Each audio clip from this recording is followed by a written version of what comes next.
आम्ही जबाबदारीने सांगतो की हे जे उदाहरण मी आता सांगितलं ते फायद्याच्या नंतर दिल्लीला जाऊन दुसऱ्या दिवशी रिझर्व्ह बँकेकडून देशातल्या शेतकऱ्यांच्या डोक्यावरचं कर्ज किती आहे याची माहिती घेतली आणि 72,000 कोटीचं शेतकऱ्याचं कर्ज माफ करून टाकलं.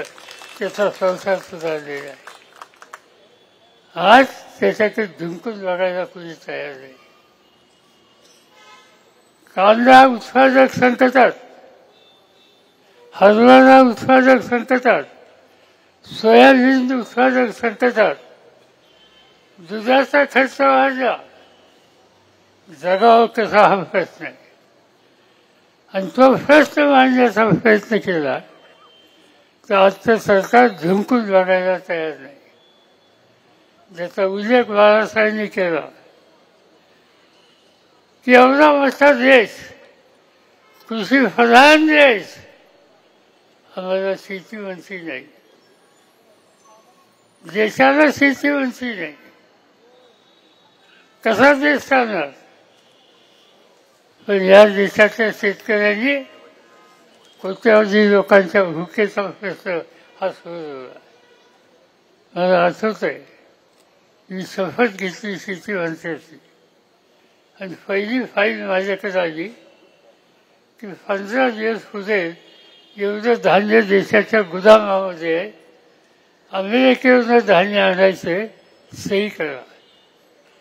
मी शेतकरी, शेतीप्रधान देश आणि आम्ही धान्य परदेशात आणत.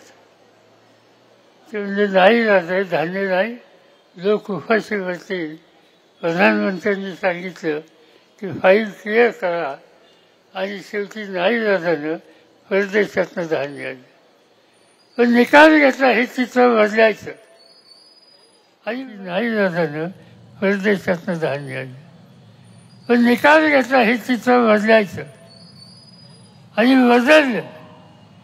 शेतीमालाची किंमत दुप्पट केली, खताच्या किमती कमी केल्या, त्याच्या डोक्यावरचं ओझं कमी केलं, कर्ज माफ केलं आणि त्याचा परिणाम 3 वर्षाच्या आत या देशातल्या लोकांना लागेल तेवढं धान्य या काळ्या आईशी इमान राखणाऱ्या शेतकऱ्यांनी केलं आणि जगातल्या 18 देशाला धान्य निर्यात करण्याचं काम या बळीराजांनी केलं. एवढं कर्तृत्व, एवढी मेहनत, एवढी बांधिलकी ही शेतकऱ्याची. आणि आज हे सरकार त्याच्याकडे धमकून बघायला तयार नाही.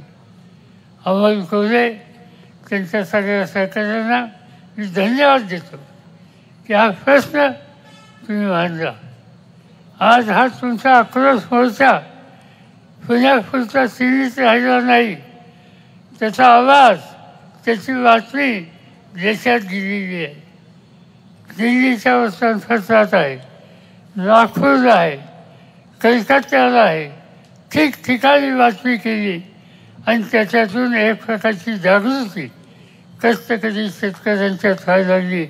या सामुदायिक जागृतीच्या शक्तीवर आपण बदल करू शकतो आणि ते बदल करण्याच्या संबंधीचा संकल्प शिवछत्रपतींच्या जन्मभूमी आपण केला.